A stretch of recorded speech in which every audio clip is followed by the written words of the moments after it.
Hello, thank you. This is Brian with SWX, and I'm going to show you a quick tutorial on how to use the keypad for the NX6, which is the networx panel that we commonly use in alarm homes. Alright, so this is our keypad. The flip door, we have some emergency panic buttons here. We have all the different numbers and digits for the codes, and a few buttons over to the right. So notice the green light and the red light and the series of numbers here at the top. The red light indicates power. If you have a power outage, the red power light will go out. However, the alarm should continue to work for anywhere between 6 to 8 hours on a backup battery supply that is connected in your control panel. So the red light goes out, alarm continues to work. That's what it's for. When the power is restored, the battery will recharge back up to normal. The green light here, if you can see, it says ready on top of it. If the green light is on, that essentially means that all your zones are closed and it is ready to arm. If one of the zones is open, the green light will shut off. Just like that. When the door is shut, the green light comes back on, letting you know that all the perimeter doors or windows are shut and that you can arm the alarm system now. Alright, so we're going to go ahead and get into the different buttons and what they do. Okay, starting from right to left, we'll start with these buttons here. These buttons, the up and down, essentially are the dimmer for the backlighting of the keypad.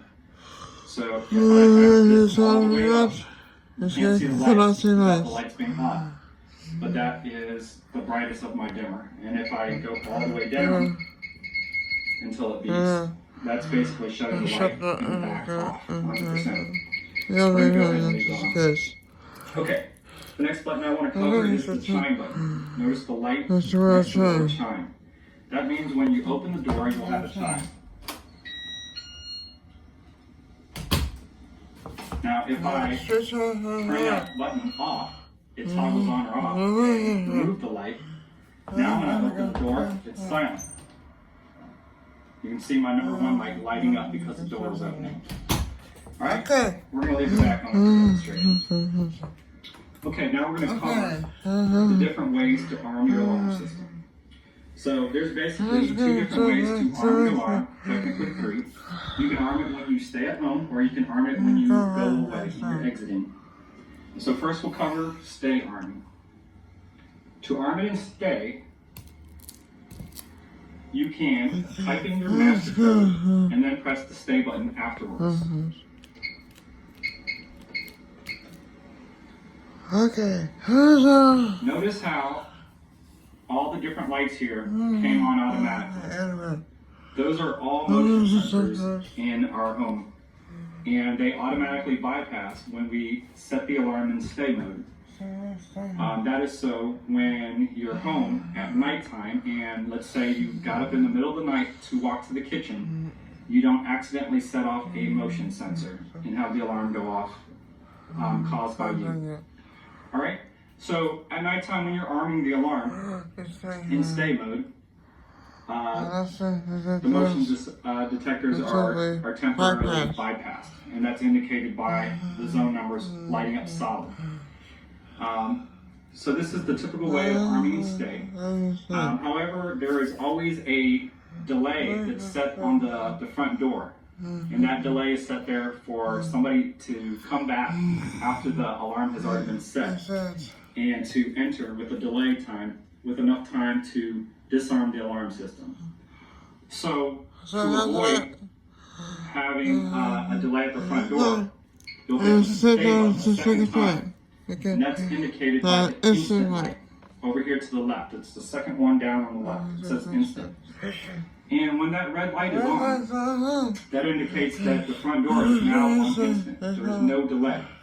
So if somebody were to open my door, my alarm will go off instantly.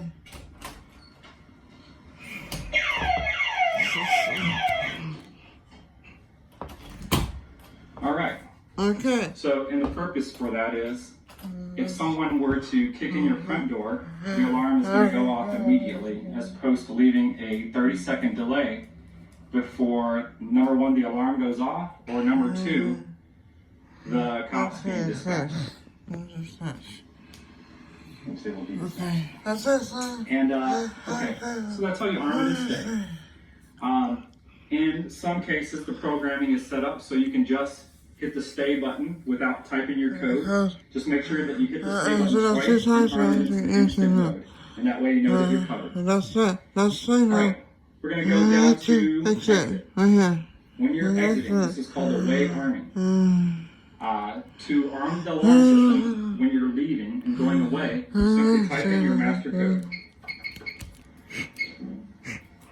This will arm your alarm system and start the 60-second countdown delay. This is the amount of time that you have to get out of the door and leave the premise. Now this beep will carry on for about 60 seconds. During this time, you should be gone.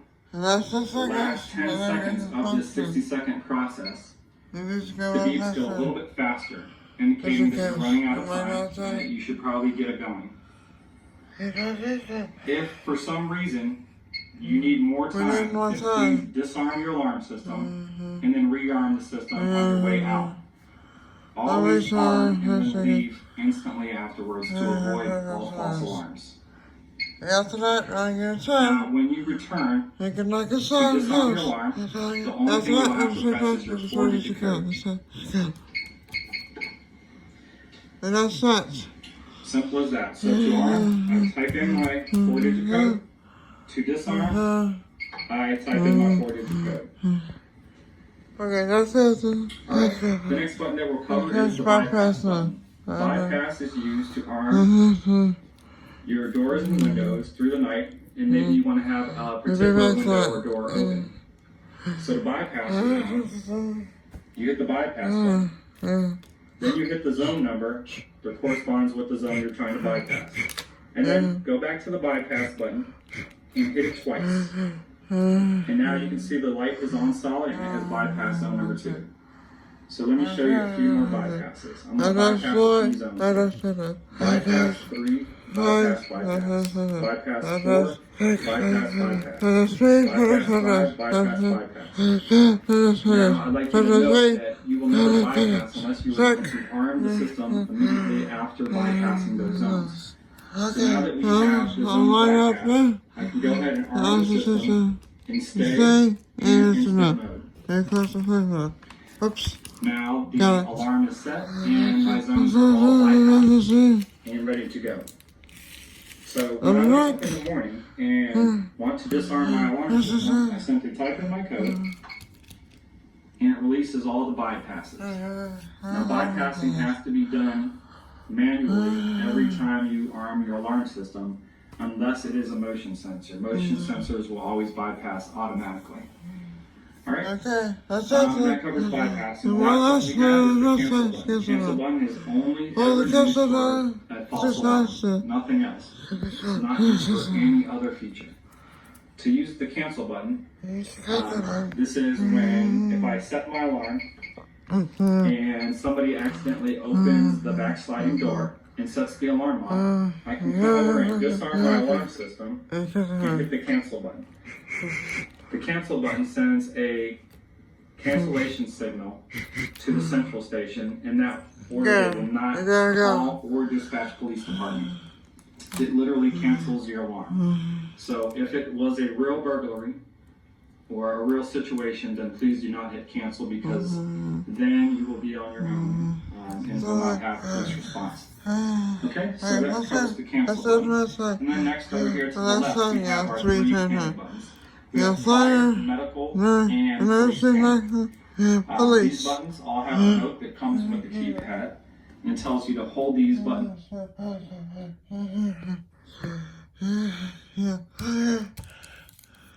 Nurse and police. It's for at least 3 seconds before one of them will go off. So if I hold the fire button down for 3 seconds, I will get a from the fire alarm. If I hold my medical button down for 3 seconds, the keypad will just beep locally. And if I hold down the police panic, the siren will start blasting. In most cases, when you set the fire panic, you're definitely going to have a fire truck roll up.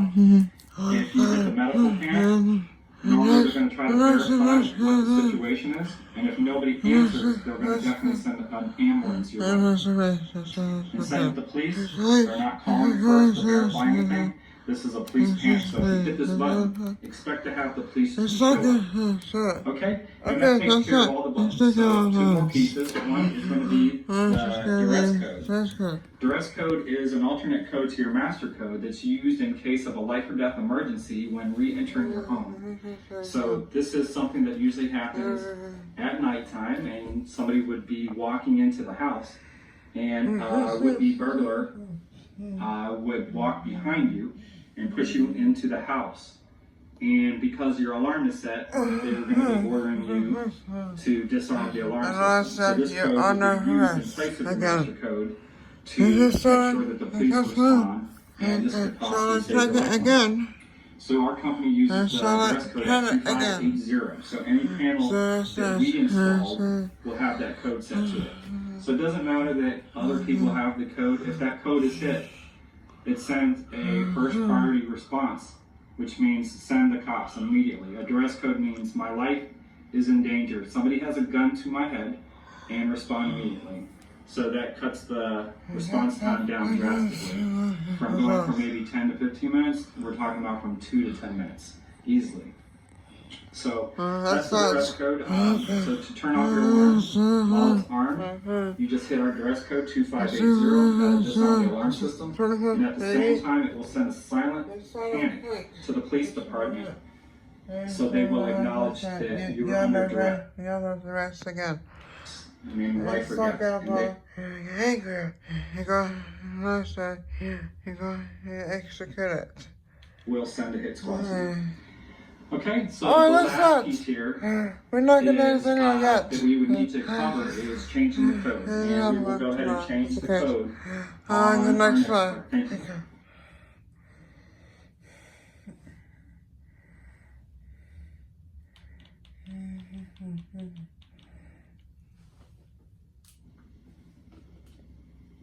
Alright. Hi, this is Brian with SWS, and today we're going to change your user code on your alarm panel.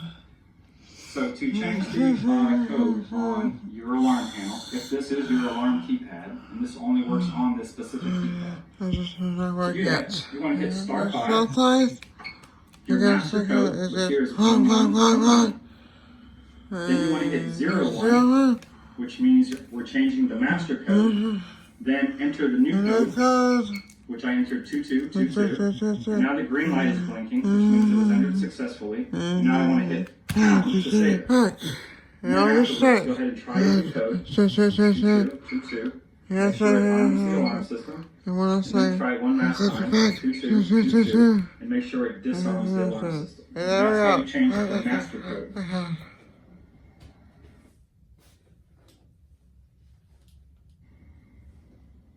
Okay, this is Brian with SWS again. I'm going to show you how to add additional codes to your alarm system. So here's the This case. process only works for this keypad. Keep that in mind. So if your keypad does not look like This this, is this process will will not work. work again. Okay, to add additional codes to your alarm clock, number one, you need the master code again.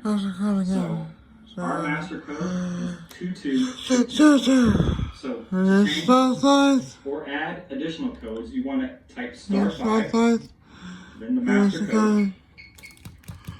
Now, additional users are users number 02 through 32. We have up to 32 users. So we'll go ahead and type number 32.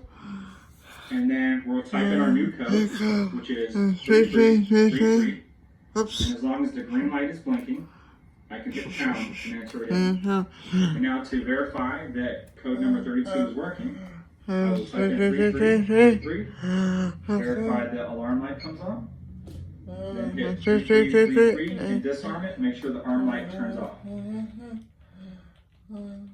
us again, I'm going to show you how to add additional codes to your alarm system. Now this process only works for this keypad. Keep that in mind. So if your keypad does not look like this process will not work. working. Okay, to add additional codes to your alarm pad, number one, you do the master code again. So our master code is 2222. So to change or add additional codes, you want to type *5, then the master code. Now, additional users are users number 02 to 32. You can have up to 32 user codes in this alarm panel. So we'll go ahead and type number 32, and then we'll type in our new code, which is 3333. There we as go. long as the green light is blinking, I can hit pound and enter it in. And now to verify that code number 32 is working, I will type in 3333 again. Verify that the alarm light turns on. Then hit 3333 and disarm it. Make sure the alarm light turns off. And there we That's how go. you add an additional code.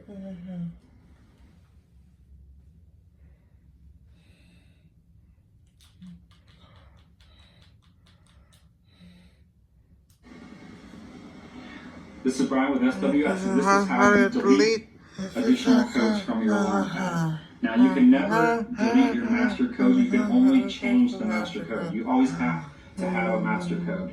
So we're going to go ahead and delete code number 32. So to delete a code, you also need your master code. Our master code is set to 2222. So here's how you do that. I hit *5 to get into the mode, and then I hit my master code, which is 2222. Then I hit the position, which is user code number 32. And then to delete, I simply hit the star button 4 times for each digit. 1, 2, 3, 4. And if my green light is blinking, I hit the pound key. And delete, I simply hit the star button 4 times for each digit. 1, 2, 3, and 4. And if my green light is blinking, I hit the pound key. And I'm done. And now I'm going to go ahead and try that code to make sure it's deleted properly. 3333 does not arm. All done. And I'm done. And now I'm going to go ahead and try that code to make sure it deleted properly. 3333 does not arm. All done. Thank you. All done. Thank you.